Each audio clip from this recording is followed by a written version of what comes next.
Do you ever feel overwhelmed by everyday stresses? What if I told you there was a therapeutic, cost efficient solution that could help you overcome the stresses of everyday life? It's knitting. It's something that can bring you gifts and a sense of serenity. Hi, I'm Jennifer Holobuski. Everyone could benefit from a therapeutic solution to stress.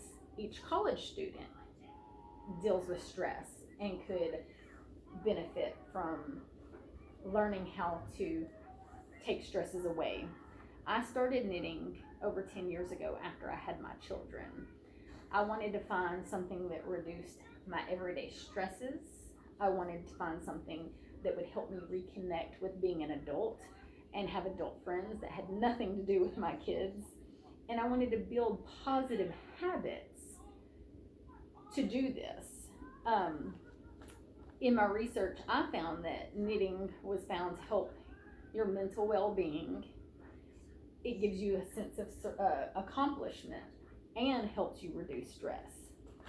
Our need to unwind from the stresses all around us are always present.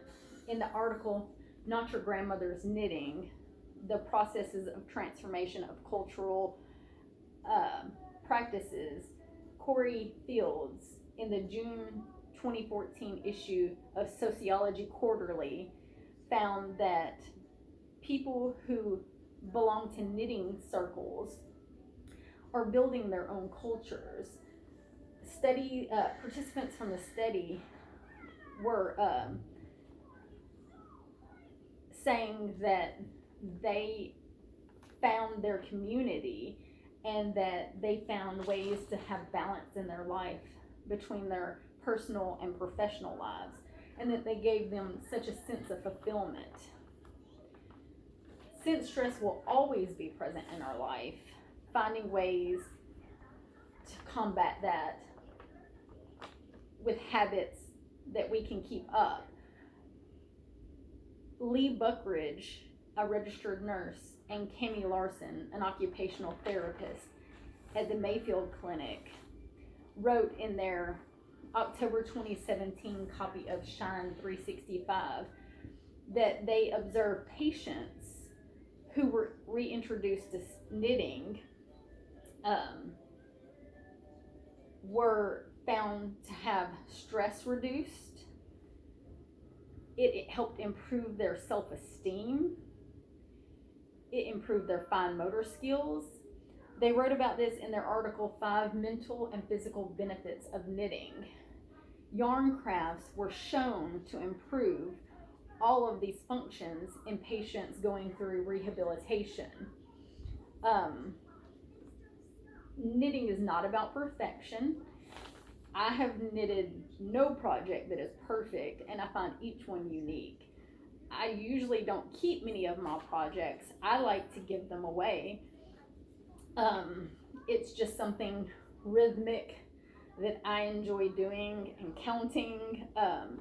Even in my late 20s and early 30s when I first started knitting, I knew it wasn't a thing most young people did, but you can find modern and very fashionable patterns. And in the Washington Post from 2014, journalist Amanda Macari talks about how she reconnected with knitting after motherhood. And she found studies of neurologists who found that yarn crafts like knitting help reduce disease caused by stress. It slows cognitive impairment, and it's a great stress reducing alternative. This is my latest knitting project. I'm making little hand towels and washcloths for Christmas gifts. By learning this, I have found balance between mom time and adult time. I've worked at this for over 10 years now. It's still cost efficient. There's only 2 stitches to learn, so it's really easy, the knit and the purl. I I started knitting by finding a free class at the library. You can also find little old ladies with huge needles who do how-to videos on YouTube. So if you are considering finding a way to reduce stress, I encourage you to try knitting. You can unwind with yarn. Thank you so much for listening about one of my favorite stress reducing hobbies, and I hope some of you will consider giving it a try. Thank you.